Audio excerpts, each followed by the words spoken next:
Desde principios inmemorables, nunca se supo si el viento es el hijo del tiempo, ni tampoco quién lleva la corona suprema de la eternidad. Yo aquí parado, en el corredor del viento, puedo asegurar que por aquí él huye o llega como una deidad a su cenit. Mi nombre es Fernand Crowe y vivo en Berisso desde siempre. Este es mi lugar, mi terrario, mi hábitat, mi confort del lado corporal y emocional. Mi casa se encuentra a 50 metros del río y a 20 metros de una avenida. Una calle angosta, en línea recta, árboles altos, casi tubular desde la avenida hacia el río, hacia el pequeño puente de hierro que con ansiedad siempre cruzo como si fuera un portal. Mi privilegio es sentir pasar el viento, oírlo llorar envuelto en su lamento, o ver su hermosa sonrisa entre sus invisibles cabellos de brisa. Mi gran intriga es poder descifrar esa lengua, descubrir ciertos enigmas que me lleven a sentir lo más profundo de esa voz, tan angelical y fresca, como así también tan bestial y despiadada.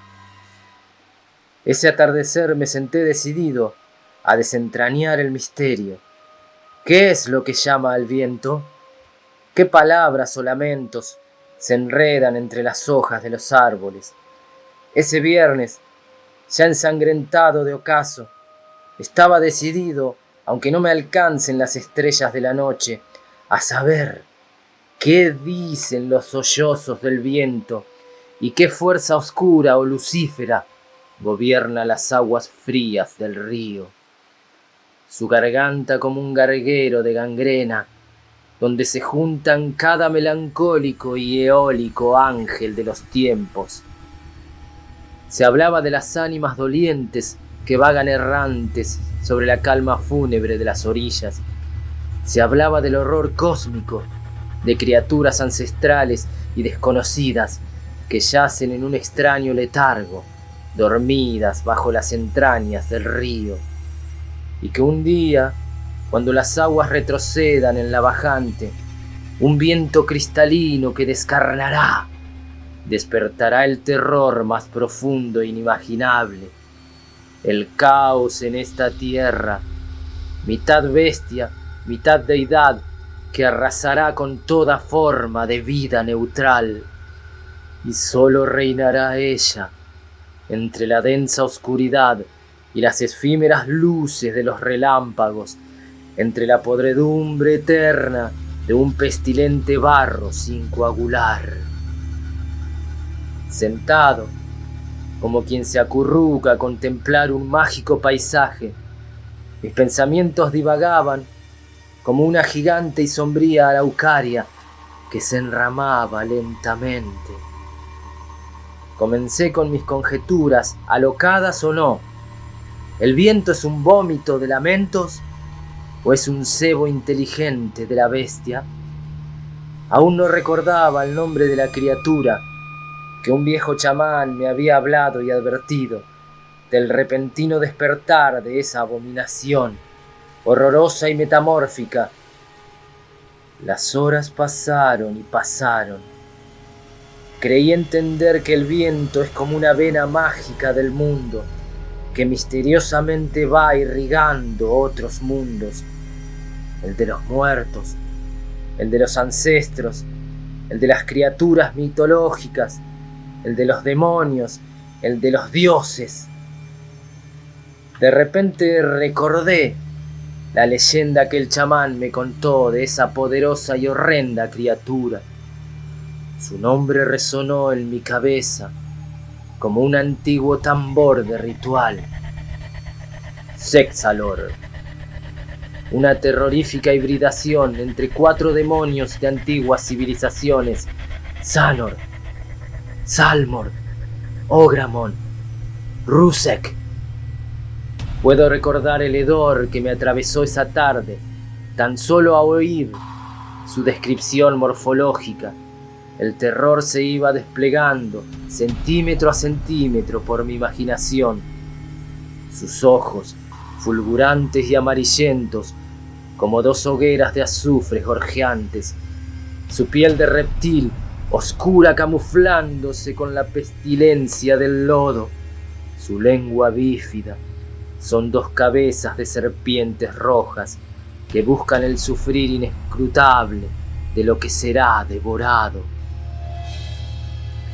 Y lo más aterrador de su salvaje poder telequinético y el total control de nuestro campo onírico. Quedé inmóvil y sumido en una profunda reflexión, como si cada uno de mis sentidos se multiplicaran y se encauzaran todos hacia la esquina del río. Ahí creí escuchar voces entre las brisas, creí ver su rugosa y pestilente piel asomándose bajo el pequeño puente, creí olfatear el nauseabundo azufre de sus pacientes y aletargados movimientos. Me acerqué lentamente hacia las orillas del río. La entrada del pequeño puente me contemplaba como un gran ojo que me hacía ver otros mundos. La noche era la más oscura y la tenue niebla parecía el despertar de una ceguera que me acechaba. Las aguas burbujeantes contemplaban la escena más espeluznante imaginada por un ser. En ese momento, mis interpretaciones parecían hacerse más certeras. El viento tenía una inexorable y directa conexión con Sexalor. Me parecía estar cerca de la comprensión de ese aterrador dialecto, casi mágico, con el que se envolvían las noches en el corredor del viento.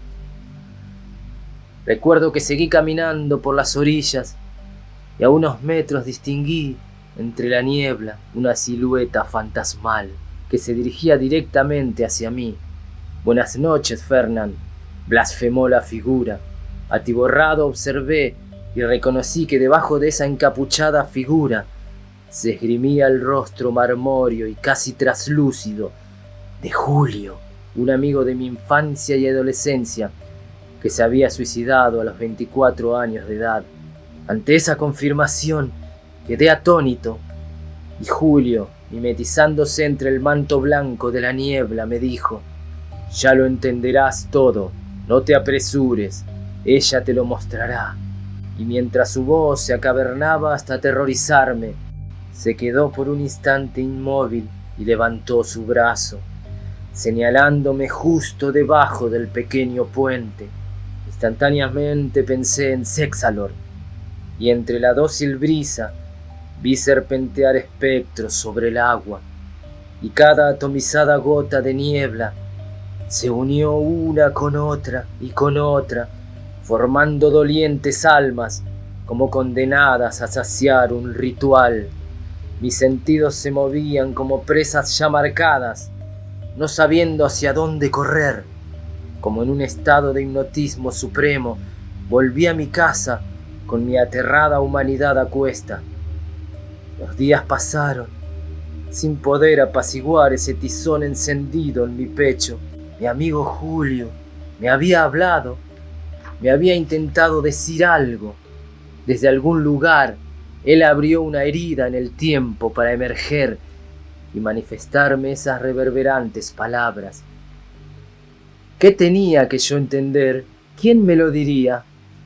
El viento nunca se detuvo en mi calle, siempre como una caricia que juega en mi rostro y despertaba mi espíritu, como quien despierta a su progenitor para enfrentar un nuevo día. Recuerdo que hice todo lo que tenía planeado en el día, pero siempre con mi cabeza ahí, flotando entre la densa nube de niebla, de vientos, de resonantes voces que aterraban. Al llegar el atardecer, salí a la puerta de mi casa, como si algo me hubiese llamado. Me quedé contemplando la amable brisa, hasta que la noche llegó como un manto mortuorio que se abalanzó sobre mi indefenso día. Me dirigí como ensoñado hacia la esquina del río. Esa noche tenía que ser la final, la que me entregara la revelación de todos los misterios. Allí noté de inmediato el burbujeo de las aguas. Ahí, justo debajo del puente, mi corazón latía como el de un antílope antes de morir, atacado por su depredador. Olfateé el fétido aroma del azufre impregnándose, el resplandor iodado de sus espeluznantes ojos que apenas se asomaban sobre la ondulada piel del río. De reojo y lentamente, deslizándome por un costado, vi las cabezas rojas de las serpientes que hacían tiritar sus mandíbulas en una actitud demente. En ese instante pude escuchar al fin las palabras del viento como un opiáceo susurro. Sexalor ha encontrado el momento para despertar de su letargo casi eterno. Solo espera en su estómago un alma triste más para el caos en la tierra desatar. No habrá humanidad, ni almas, ni tumbas para recordar. Solo reinará como una angurrienta deidad entre los barros putrefactos, entre los relámpagos de un violáceo cielo tenebroso. Sexalor, el hambre entrelazado de esos 4 demonios infernales, las ganas de lanzar hacia otras galaxias su alarido de maldad. Volví en sí de todo ese divague de mi propia mente. Miré mis pies que danzaban en espirales de viento. Miré mis manos, marmóreas y traslúcidas. Mi voz retumbaba con el terror de un condenado. Sexalor me ofreció su eterno vientre inundado de sangre. Ser un mártir como mi amigo Julio. Ahora comprendí. Ella lo había llevado casi placentinamente hasta el puente y como una oscura sanguijuela inoculó la desesperante depresión insostenible. El disparo en su cabeza como un desahogo, como un grito. Mi cuerpo se volvió intermitente, se empalideció y cuando estaba entregándose como una inevitable rendición, ahí, como en un shock dimensional, mis ojos se abrieron hoy ante la luz matinal del ventanal.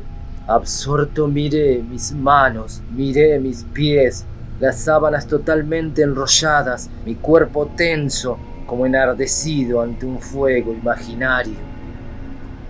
Ahí finalmente descifré la magna verdad, el control total de mis sueños. Es la única verdad. Sexalor, la que me está arriando oníricamente hacia su pestilente vientre. Soy el último condenado, inevitablemente elegido para el despertar. Nuevos tiempos de ausencias abismales serán. Silencio sideral. En cada rincón de la aterradora vastedad. En este preciso momento tengo en mis manos el conocimiento supremo existencial y ya estoy de pie, marchando hipnótica y ensoñadamente hacia el pequeño puente de hierro donde burbujean las aguas negras de la verdad.